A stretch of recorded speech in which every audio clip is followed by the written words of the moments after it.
अंधेरी रात में सुनसान सड़क पर एक बहुत ही सुंदर लड़की हल्के नीले रंग के सूट में अपने पैरों को घसीटते हुए चली आ रही थी। उसके लंबे बाल रह रह कर उसके चेहरे पर आ रहे थे। वो ऐसे ही बेजान सी चल रही थी मानो किसी ने उसकी दुनिया उजाड़ दी हो। वो तूफान में पेड़ से गिरी हुई सूखी पत्ती की तरह उड़ती प्रतीत हो रही थी। उसके चेहरे पर आंसू लगातार बह रहे थे। वो चली आ रही थी। इतना ही क्या कम था कि उस पर से बारिश शुरू हो गई। वो ऐसे ही भीगती रोती चली जा रही थी। फिर अचानक उसके पैर को ठोकर लगी और वो नीचे गिर गई। वो वहीं बैठकर रोने लगी, जोर जोर से। बीच बीच में उसके पास से एक आध कार गुजरती, पर हर कोई उसे नशेड़ी या पागल समझकर निकल जाता।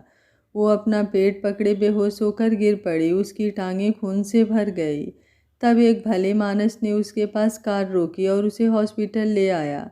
डॉक्टर्स ने उसे ट्रीट किया। उसे अगली दोपहर को होश आया। उसने अपने आसपास देखा। अब कैसी हैं आप? नर्स ने पूछा। मैं यहाँ कैसे? उसने पूछा।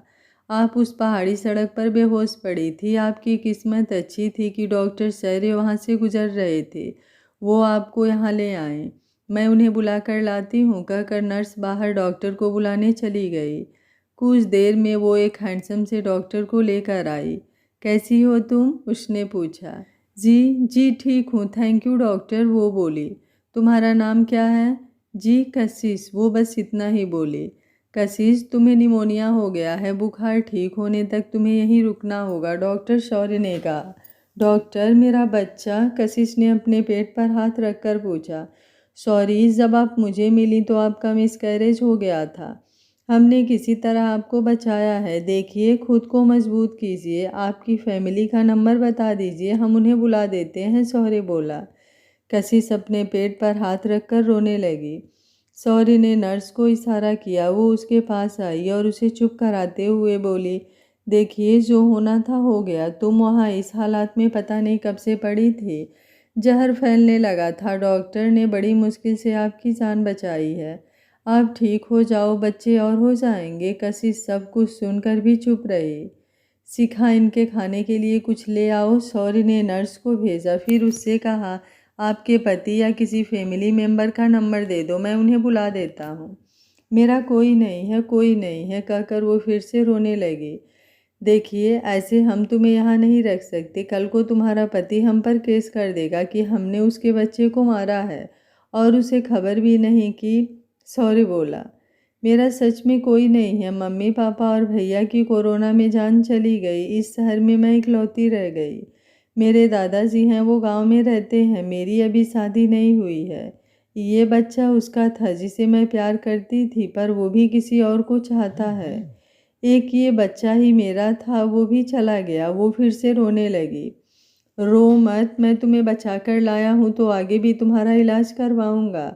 अगर कोई पूछे तो कह देना कि डॉक्टर शौर्य से बात कर लो, शौर्य बोला।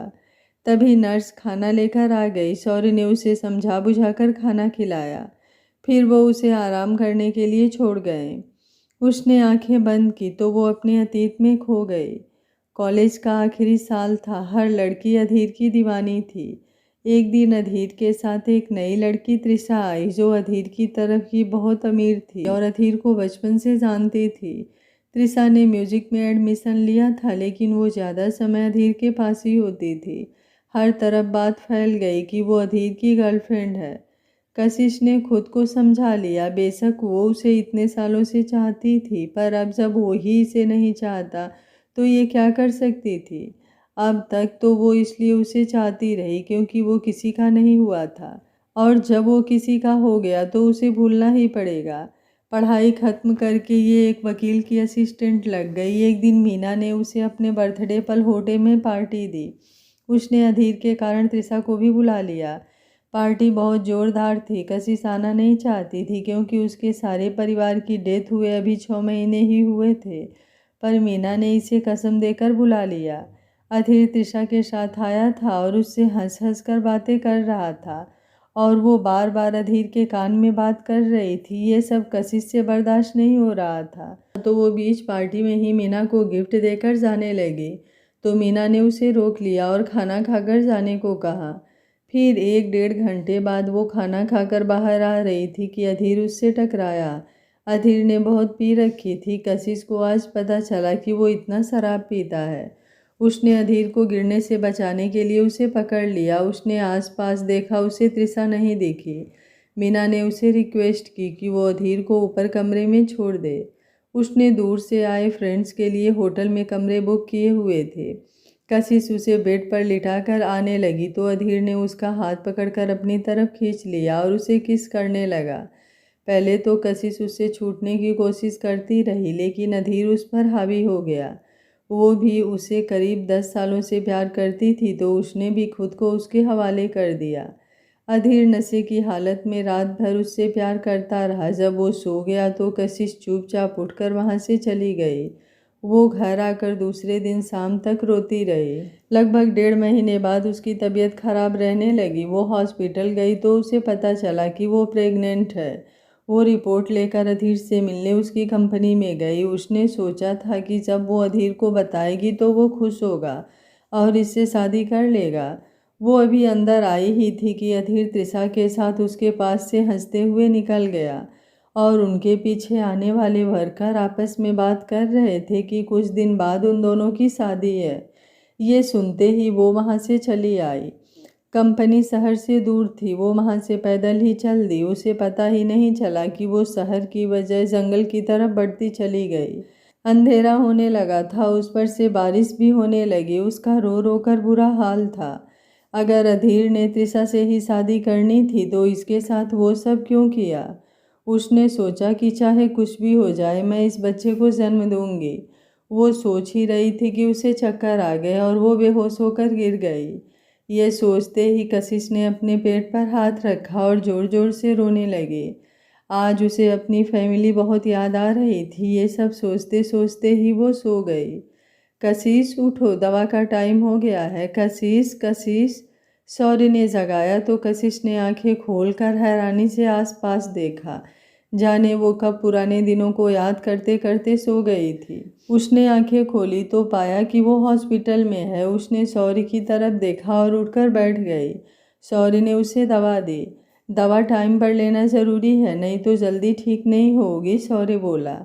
थैंक यू डॉक्टर, आपने मेरी बहुत हेल्प की है, वरना आज के समय में कोई किसी की हेल्प नहीं करता, कशिश ने उसे कहा। वो वहाँ से चला गया। 2 दिन बाद उसकी छुट्टी हो गई। कशिश, तुम समय पर दवा लेते रहना, ज़रूरत पड़े तो मुझे फ़ोन कर देना, सौर्य ने अपना नंबर देते हुए कहा। जी ठीक है, कहकर वो वहाँ से चली आई। वो टैक्सी लेकर अपने घर आ गई। वो एक कमरे के मकान में किराए पर रहती थी। वो बेड पर लेटते हुए ही रोने लगी। उसकी दुनिया उजड़ गई थी। वो किससे कहे। वो लेटी हुई फिर से पुराने दिनों की यादों में खो गई। 3 लड़कियां हंसी ठिठोली करती अपनी मस्ती में चली आ रही थीं। उनके कंधों पर बैग टंगे थे जिससे पता लगता था कि कॉलेज से आ रही हैं। तीनों ने जीन्स के साथ टॉप पहन रखा था। एक बोली, दिव्या, तूने सर की शक्ल देखी थी जब जतिन ने कहा था कि उनकी जीप खुली है। हे भगवान, मेरी तो हंसी बंद नहीं हो रही थी। हाँ, मैंने तो खुद बड़ी मुश्किल से संभाला, अपने मुंह पर हाथ रखकर अपनी हंसी रोकी। ये कशिश तो हंसे ही जा रही थी, इसे देखकर तो और हंसी आ रही थी। दिव्या बोली, भला ऐसे कोई अपनी हंसी रोक सकता है। बेचारे सर सबके सामने खड़े थे, लेकिन तुमने देखा नहीं, जिप का नाम सुनते ही उनके हाथ उनकी पैंट पर गए। लेकिन जब जतिन ने कहा कि सर पैंट की नहीं बैग की, तो उनका तो चेहरा देखने लायक था। हाय, सर की पूरी क्लास में बेइज्जती हो गई। कशिश खिलखिला के हंसते हुए बोली। तुम्हें पता है आज अधीर क्यों नहीं आया था? मीना बोली। नहीं तो हमें कैसे पता होगा क्यों नहीं आया? दिव्या बोली। कशिश भी उसे देखने लगी। आज उसका दूसरे कॉलेज में चेस का मैच था, देखते हैं क्या होता है, मीना बोली। इसमें देखना क्या है, अपना अधीर ही जीतेगा, है ना कशिश? दिव्या बोली। मुझे क्या पता, तुम जानो, तुम्हारा वो अधीर जाने, कशिश बोली। उसका घर आ गया तो वो सबको बाय कहकर अंदर चली गई। कशिश की गिनती कॉलेज की सुंदर लड़कियों में होती थी। 5.5 फुट कद, गोरा रंग, काली काली हिरनी सी चंचल आंखें और कमर तक लहराते काले बाल। वो अपने नाम ही की तरह सबको अपनी तरफ आकर्षित करती थी। एक बार जो उसे देखता तो दोबारा मुड़कर जरूर देखता। वो पढ़ने में बहुत तेज़ थी, वो वकील बनना चाहती थी, वो एलएलबी फर्स्ट ईयर में थी। घर आकर वो हमेशा की तरह बैग कमरे में फेंक कर सीधे मम्मी के पास गई। मम्मी रसोई में खाना बना रही थी, उसकी आदत थी, वो कॉलेज से आते ही दिन भर की बातें उन्हें बताती थी। उसी आदत के अनुसार वो आज भी शुरू हो गई। मम्मी, आज ना जतिन ने सर को कहा आपकी जिप खुली है। सर अपनी पैंट की तरफ देखने लगे। तभी वो कहता है सर पैंट की नहीं, आपके बैग की जिप खुली है। कशिश हंसते हुए बोली। उसकी मम्मी भी हंसने लगी। उसके घर में उसके अलावा उसके मम्मी पापा और बड़े भैया रहते थे। ये एक मिडिल क्लास फैमिली थी। उसके पापा सरकारी नौकरी करते थे। अब उनके हालात काफ़ी अच्छे थे। दिल्ली में वो एक सरकारी मकान में रहते थे। 3 कमरों का घर था। एक कमरा उसके मम्मी पापा का, एक उसका और तीसरा उसके भाई अंश का। वो लोग बहुत शांति से रह रहे थे। हर सुबह की तरह घर में शोरगुल से घर गूंज रहा था। पापा देखो भैया फिर पहले चले गए, मैं लेट हो जाऊंगी। भैया प्लीज़ जल्दी बाहर आ जाओ। कशिश बाथरूम के दरवाजे के बाहर खड़ी चिल्ला रही थी। मैं आता हूँ, तब तक मेरी कमीज प्रेस कर दे। अंश बोला। भैया बहुत हो गया, आप हमेशा मुझसे इसी तरह काम कराते रहते हो। ठीक है, मैं कमीज प्रेस कर दूंगी, बदले में आप मुझे कॉलेज छोड़ कर आना। कशिश बोली। ओके डन, जाकर प्रेस कर दे। अंश बोला। फिर तैयार होकर अंश के साथ कॉलेज आ गई। अंश ने उसे गेट के पास उतारा। कॉलेज की सभी लड़कियां अंश को ही देख रही थी। अंश आज पहली बार उसे कॉलेज छोड़ने आया था। पापा के साथ तो वो बहुत बार आती थी। कॉलेज के लड़के और लड़कियां सभी खड़े होकर उन दोनों को देख रहे थे। कशिश जितनी सुंदर थी, अंश उतना ही हैंडसम था। उनमें कई लड़के थे जो कशिश के दीवाने थे। वो इसलिए परेशान थे कि पता नहीं ये किसके साथ आई है, कहीं ये इसका बॉयफ्रेंड तो नहीं। और लड़कियां ये देखकर परेशान थी कि इतना हैंडसम लड़का उनका बॉयफ्रेंड क्यों नहीं है। सभी कशिश को हेलो बुला रही थी, फिर कशिश उन्हें अंश से मिलवाती है। अधीर ने भी उसे बाइक से उतरते देखा, पर हमेशा की तरह उसे इग्नोर करता हुआ उसके पास से निकल गया। कशिश ने भी उसे देखा और उसने भी उसे इग्नोर कर दिया। वो क्लास में आए तो सभी अधीर को बधाई दे रहे थे। वो चेस का डिस्ट्रिक्ट लेवल चैंपियन बन गया था। मीना ने कशिश से कहा, कशिश तू उसे बधाई नहीं देगी? मैं क्यों दूं? इतना घमंडी है, इसे खुद के सिवा कोई दिखता भी है? मैं नहीं देती बधाई सधाई, तुम ही दे लो। कशिश बोली। कशिश ने किसी को नहीं बताया था कि वो अधीर को बहुत पहले से जानती है। वो लोग 5th क्लास से एक साथ पढ़ते थे। 12वीं तक वो एक ही स्कूल में पढ़े। उन्होंने सब्जेक्ट भी सेम रखे थे। उसे याद आया कि 10वीं में उसने किसी से सुना कि अधीर बड़ा होकर वकील बनना चाहता था। कशिश के पापा इसे डॉक्टर बनाना चाहते थे, पर उसने जिद की कि वो वकील ही बनेगी। इसलिए आज वो इस कॉलेज में है और अधीर भी। जब उसने कॉलेज चुना था तब उसे पता नहीं था कि अधीर भी इसी कॉलेज में है। उसे वो दिन याद आया जब वो कॉलेज में पहले दिन आई थी और उसने अधीर को यहाँ देखा था। उसे उस दिन बहुत ही खुशी हुई थी। उस दिन को याद करके वो मुस्कुरा दी। कशिश तू जा रही है या नहीं? हम दोनों जा रहे हैं, मीना बोली तो वो अपने ख्यालों से बाहर निकली। जाओ, जिसे जाना है, मैंने नहीं जाना, कशिश बोली। कशिश वहीं बैठी रही। वो दोनों अधीर के पास लगी भीड़ में शामिल हो गए। दोनों ने अधीर को बधाई दी। अधीर ने थैंक्स कह दिया, लेकिन वो देख कशिश की तरफ रहा था, पर कशिश ने उसकी तरफ एक बार भी नहीं देखा। मीना ने ये बात नोट की। उसने पहले अधीर को देखा, फिर वो जहाँ देख रहा था वहाँ देखा, तो उसे पता चला कि अधीर कशिश को देख रहा है। वो बोली, अधीर वो ऐसा है ना, उसने मुझे ही कह दिया था कि मैं उसकी तरफ से भी तुम्हें कॉन्ग्रेट्स कह दूँ, तो उसकी तरफ से भी बधाई। मैंने कब कहा कि मुझे उसके बधाई की ज़रूरत है? जिसने बधाई देनी है वो खुद आकर दे देगा। तुम अपनी बात करो, उसे रहने दो, अधीर गुस्से से बोला। तभी घर की डोरबेल ने कशिश को अपने यादों से बाहर निकाला। उसने घड़ी में टाइम देखा, शाम हो गई थी। वो दोपहर की ऐसे ही पड़ी थी। उसने उठकर दरवाज़ा खोला। बाहर मीना आई थी। उसने कशिश को ऊपर से नीचे तक देखा और पूछा, ये क्या हाल बना रखा है? क्या हुआ तुम्हें? पिछले 4 दिनों से फ़ोन ट्राई कर रही हूँ, मिल ही नहीं रहा है। फिर देखने आई तो यहाँ ताला लगा था। पता है कितना परेशान हो गई थी मैं। अगर तू आज भी ना मिलती तो मैं पुलिस में जाने वाली थी। मीना बिना रुके बोलती रही। मीना तू बैठ, मैं चाय बना कर लाती हूँ, उसने मीना की बातों को इग्नोर करते हुए कहा। तू चाय को छोड़, चाय मैं बना लेती हूँ। तू ये बता, तू कहाँ थी और तुझे ये क्या हुआ है? तेरा रंग क्यों पीला पड़ गया है? मीना ने उसे पकड़कर सोफे पर बिठाया और पूछा। तुझे क्या बताऊँ, मैं बीमार हो गई थी और हॉस्पिटल में थी, आज ही वापस आई हूँ, कशिश ने बताया। तो तूने मुझे क्यों नहीं बताया? क्या तू मुझे अपना मानती भी हो? मीना ने नाराज़गी जताई। मेरा फ़ोन गुम हो गया, मुझे तुम्हारा नंबर याद नहीं था, कशिश बोली। तूने कुछ खाया है? ला मैं कुछ बना भी देती हूँ, कहकर मीना किचन की तरफ चल दी। कशिश उसके पीछे गई। तुम रहने दो, तुम्हें कुछ आता भी है? कभी कुछ बनाया है? कशिश ने हंसते हुए कहा। नहीं बनाया तो क्या, कोशिश तो कर ही सकती हूँ, मीना बोली। मीना अमीर घराने की थी, उसने तो कभी पानी का ग्लास खुद से नहीं लिया था। वो कशिश के लिए खाना बनाने लगी थी। तू छोड़, मैं करती हूँ, कशिश बोली। वो आगे बढ़ी तो उसे चक्कर आ गया, वो सिर पकड़कर बैठ गई। देखा, तुम मेरी बात मानती नहीं हो, चलो तुम्हें मैं डॉक्टर के पास ले चलूँ, मीना बोली। नहीं, मैं आज ही हॉस्पिटल से आई हूँ, कुछ खाया नहीं इसलिए चक्कर आ गया, कशिश बोली। मीना ने उसी वक्त ऑर्डर करके सूप मंगवाया और उसे पकड़ कर लाकर बेड पर लिटाया। फिर उसका हाथ दबाते हुए बोली, कशिश, क्या मेरी दोस्ती या मेरे प्यार में कोई कमी रह गई थी जो तू मुझे खुद से दूर रखती हो? जब मैं अपने दिल की हर बात तुम्हें बताती हूँ तो क्या तू मुझे कुछ नहीं बता सकती? मीना उसकी हालत देखकर रोने लगी। क्या बताऊँ तुम्हें? यही कि मैं प्रेग्नेंट थी, यही कि मेरा बच्चा दुनिया देखने से पहले ही दुनिया छोड़ गया। मैं क्या करूँ, तुम्हें कैसे प्यार करूँ? कल तुम भी मुझे छोड़ जाओगी, जिसे भी मैं चाहती हूँ वही मुझे छोड़ जाता है। मैं क्या करूँ? कशिश रोते हुए बोली। क्या तुम प्रेग्नेंट? कशिश, ये सब क्या कह रही हो तुम? तुमने मुझे एक बार बताया तो होता, हम उसे बचा लेते, लेकिन तुमने बात ही नहीं की, मीना बोली। मुझे भी कुछ दिन पहले ही पता चला था, मुझे क्या पता था कि ये सब होगा, कशिश बोली। किसका बच्चा था? फिर कुछ सोच कर बोली। मर्जी है, अगर नहीं बताना नहीं चाहती तो रहने दो, मीना ने कहा। नाम सुनकर तू शौक हो जाएगी, मेरी बात का शायद कोई विश्वास नहीं करेगा, लेकिन अब जब तुझे बता ही दिया है तो सुन, वो अधीर का था। कशिश ने अपनी आंखें साफ करते हुए कहा। क्या? अधीर? कब? कैसे? तुमने उसे बताया? मीना ने हैरान होकर पूछा। तुझे अपना बर्थडे याद है? उस दिन जब तूने मुझे कहा था कि मैं उसे ऊपर कमरे में छोड़ दूँ। उस दिन मैं इसे छोड़ने ऊपर गई, तब उसने मुझे पकड़ लिया। मैंने कोशिश की पर उसने नहीं छोड़ा, कशिश ने बताया। उस दिन?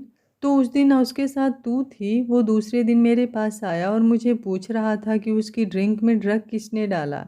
उसे ये भी नहीं पता था कि उस दिन उसके साथ कौन थी।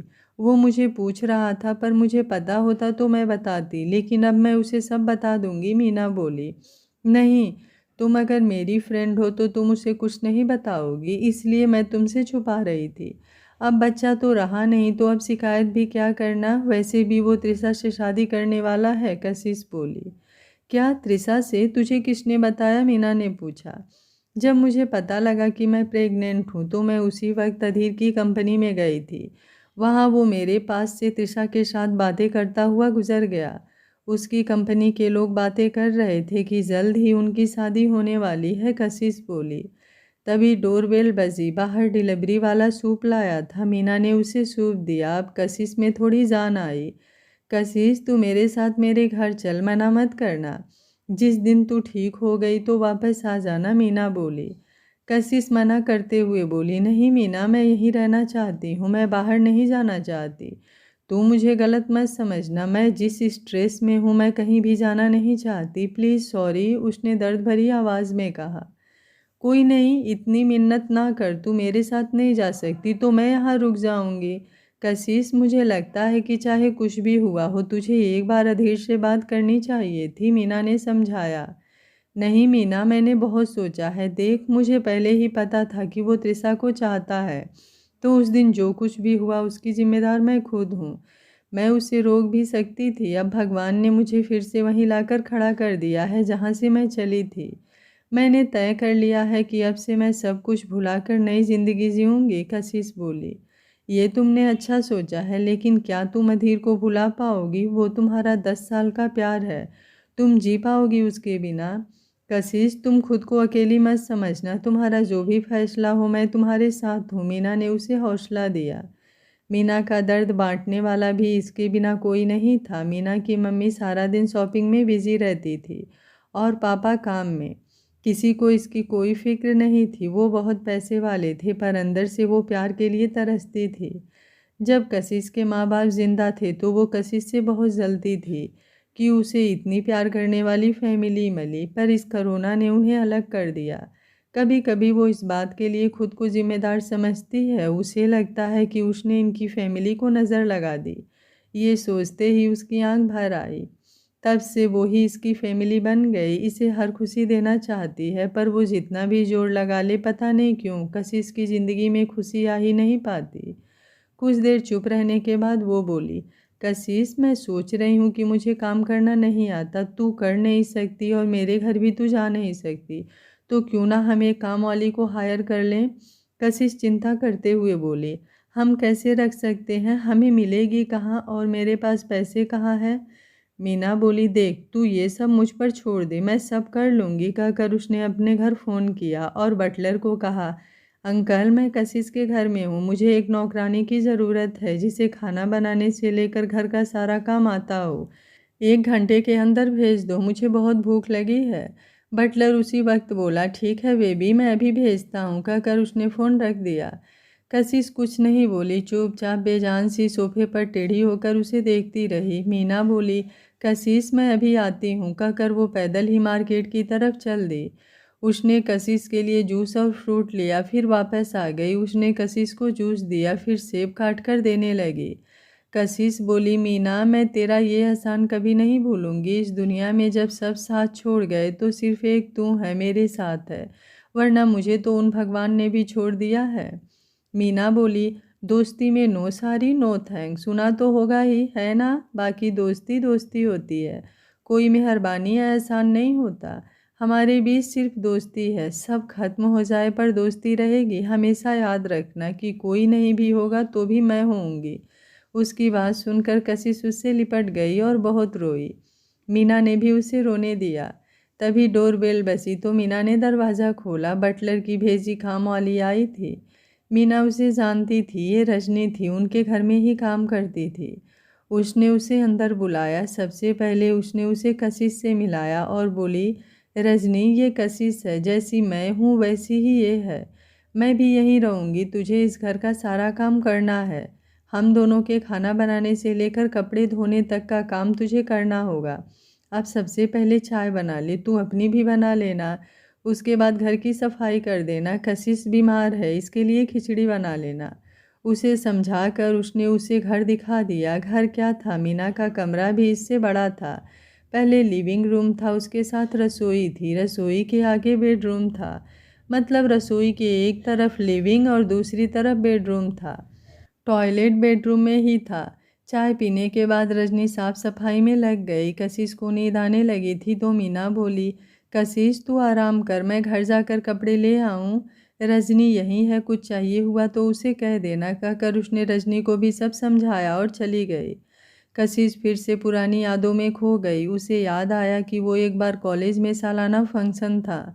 मीना ने कशिश का नाम सिंगिंग कंपटीशन में नाम लिखा दिया था। कशिश की आवाज़ बहुत अच्छी थी। वो ट्रायल्स में गई तो वहाँ अधीर को देखकर हैरान रह गई। अधीर स्टेज सेक्रेटरी था, वो सबके नाम अनाउंस कर रहा था। उसने अपने पास बैठी लड़कियों की बात सुनी। हाय अधीर इतना हैंडसम है, अब कुछ दिन तो ये हमारे साथ रहेगा। दूसरी बोली, तुझे पता है कि अधीर ने तो पहले साफ मना कर दिया था, फिर पता नहीं क्यों उसने हाँ कर दी। पहली बोली, यार ये तो सबको पता है, क्या तुझे नहीं पता, वो त्रिशा के कारण आया है। त्रिशा पियानो कंपटीशन में पार्ट ले रही है ना। पहले अधीर को पता नहीं था, जब पता चला तो वो मान गया। तो दूसरी बोली, अच्छा तो ये बात है, चल कुछ भी हो त्रिशा के कारण ही सही, हमें इसका साथ तो मिला। फिर दोनों हंसने लगी। कशिश उसके पास ही खड़ी थी। उनकी बातें सुनकर कशिश ने त्रिशा की तरफ देखा और सोचने लगी, इसमें ऐसा क्या है जो मुझ में नहीं है। फिर उसे अधीर की बात याद आई, जब उसने स्कूल में अपने दोस्त की बात का जवाब देते हुए कहा था कि कशिश में वो बात नहीं है जो वो मुझे अच्छी लगे। शायद इसलिए ही वो इसे देखता भी नहीं। वो प्रैक्टिस के दौरान कशिश का नाम पुकारता और उसे देखे बिना ही उसके पास से गुजर जाता। कशिश भी उसे नहीं देखती। वो गाना गाती, बहुत ही अच्छा गाना था। उसने एक बार स्कूल में अधीर को ये गाना गुनगुनाते सुना था। तब से ये गाना उसका फेवरेट हो गया था। ये गाना था, बिन तेरे बिन तेरे बिन तेरे कोई खलिश है हवाओं में बिन तेरे। वो कंपटीशन में फ़र्स्ट प्राइज़ जीता था और तृषा ने पियानो बजाने में फ़र्स्ट प्राइज़ जीता था। उसे लगता कि अधीर उसे बधाई देगा, पर जब उसने देखा तो वो तृषा का हाथ पकड़े उसे बधाई दे रहा था। उसे बहुत तकलीफ़ हुई थी। उसे लगा था कि शायद कभी तो इसे मेरे प्यार का पता चलेगा, इसे कभी तो मेरे प्यार की कद्र होगी। पर अब तृषा के आने से वो उम्मीद भी खत्म हो गई। वो पढ़ाई में भी अधीर के बराबरी आती। मीना अपने घर आई। उसने अलमारी से कपड़े निकाले और अपने सूटकेस में रखे। उसने अपना पुराना फ़ोन भी सूटकेस में रख लिया। वो कशिश के लिए नया फ़ोन ले सकती थी, पर कशिश ने वो फ़ोन लेना नहीं था, सो उसने अपना पुराना फ़ोन ले लिया। उसने बाहर निकलते हुए बटलर अंकल को बुलाया। अंकल, मुझे 2 लोगों के लिए ग्रोसरी लेनी है, आप लिस्ट बना दें।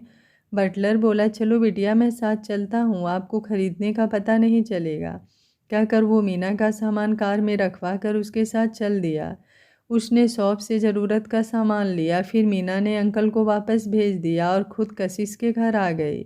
कशिश अभी सो रही थी। रजनी ने घर की सफाई कर दी थी, अब खाना बना रही थी। मीना ने उन्हें सामान दिया और कशिश को देखने आ गई। कशिश वॉशरूम में थी। मीना वहीं उसका वेट करने लगी। वो बाहर आई तो मीना उसे देखते ही बोली, अच्छा है तू उठ गई, चल डिनर तैयार है, आजा खा ले। कहकर वो कशिश को अपने साथ बाहर ले आई। दोनों ने साथ बैठकर खाना खाया। कशिश खाने में आनाकानी कर रही थी, पर मीना ने उसे प्यार और डांट से ही खिला दिया। मीना उसे समझाते हुए बोली, देख तेरे साथ इतना सब हुआ है, तू बीमार थी, उसमें तुझसे कितनी कमजोरी आ गई होगी। अगर तू खाएगी नहीं तो कैसे ठीक होगी। तब कशिश को उसकी बात माननी पड़ी। खाना खाकर मीना ने अपने पुराने फ़ोन में नया सिम कार्ड डालकर फ़ोन कशिश को दे दिया। कशिश मना करती हुई बोली, मीना तूने मेरे लिए बहुत किया है, अब तू। मीना ने उसे बीच में ही टोक दिया और बोली, देख तू हर बार ये सब शुरू मत कर दिया कर। मुझे पता था कि तू नहीं मानेगी, इसलिए नया नहीं लाई हूँ, ये मेरा पुराना फ़ोन है।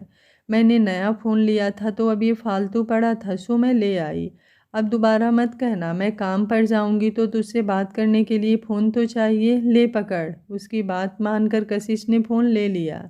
मीना ने देखा कि वो उदास है, खामोश है, तो वो उसे ध्यान बटाने के लिए जानबूझकर बोली, कशिश मुझे अपनी और अधीर के बारे में बताओ। तुम्हें सब पता तो है, दोबारा सुनकर क्या करोगी। कशिश दर्द भरी आवाज़ में बोली।